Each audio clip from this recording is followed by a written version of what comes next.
이제 나노 슬라이드라는 기술이 적용된 엔진인데, 나노 슬라이드라는 기술이 무엇이냐라고 하시면은 엄청 그 접착력이 강한 코팅을 해놓은 거죠. 그러니까 쉽게 말하면 저희 이제 자동차 도색하듯이 그런 이제 코팅이 되어 있는 엔진이에요. 지금 벤츠는 이제 약간 탄소 소재로 코팅을 했다고 해요. 그래서 실제로 실린더가 재질이 블럭은 알루미늄인데 실린더 내벽은 이제 약간 스틸 느낌이 많이 나요.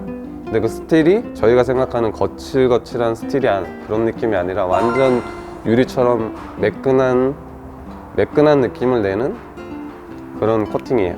그래서 이제 저희는 MC2 같은 저런 케미컬로 대체해서 사용하는 거죠. 그러니까 요 엔진 같은 경우 항상 MC2가 들어가 있다, 그런 이제 메탈 콘디션이 들어가 있다라는 거 생각하시면 편하실 것 같아요. 그리고 이제 대표적으로 이 엔진은 가솔린 엔진 같은 경우는 그냥 알루미늄 피스톤을 사용을 해요. 디젤 같은 경우는 지금 피스톤 재질 자체가 스틸입니다. 스틸. 강철 피스톤이라고 다임러에서 발표를 했고, 스틸로 피스톤을 만드는 회사는 역사상 없었어요. 근데 이 엔진 같은 경우는 스틸로 지금 피스톤을 사용했다라고 해요. 감마나 세타 엔진들에서 나오는 문제점이 개발 때 발견이 됐대요. 피스톤이 실린더 벽을 긁는 문제가 생겼어요. 근데 그렇게 문제가 생기는 이유가, 피스톤이 이제 알루미늄 같은 경우는 팽창을 하거든요.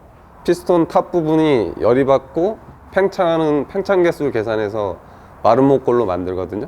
그래서 실제로 주행할 때는 열이 올라가면 피스톤이 일자가 되는 형상입니다. 그래서 무조건 예열 후열을 하라는 얘기도, 이런 이제 엔진 부품 자체가 다 그렇게 열이 받았을 때 기준으로 설계를 하기 때문에 예열 후열을 하는 거예요. 이 엔진 같은 경우도 똑같이 마름모꼴 형상으로 설계를 했는데 더 많이 팽창을 하는 거죠. 그리고 팽창이 덜 됐을 때는 실린더에서 피스톤이 노는 소리가 나는 거예요.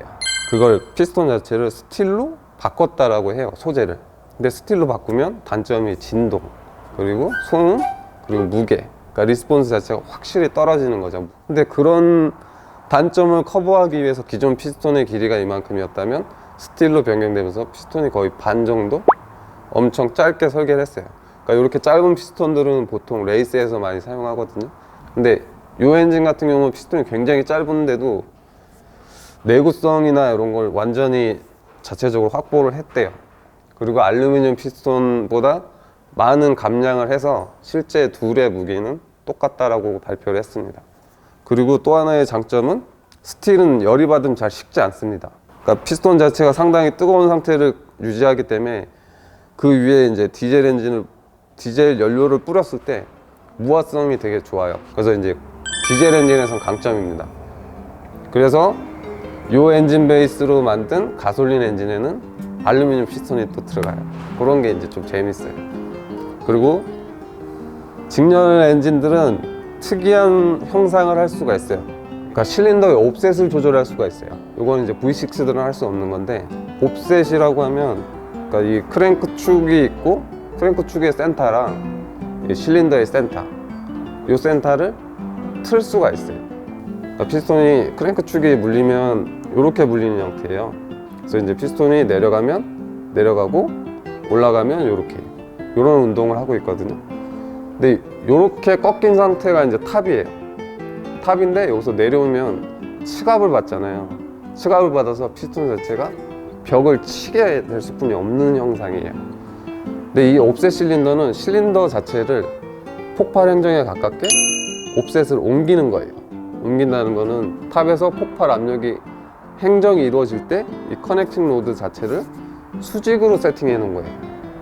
그러니까 굉장히 폭발하고 내려올 때 내려오는 그 라인이 커넥팅 로드가 똑바로 서 있는 상태에서 내려오기 때문에 전달력이 좋고, 그러니까 실린더나 이런 진동 자체가 적죠. 그런 게 이제 강점이에요. Mochline, the more the faster.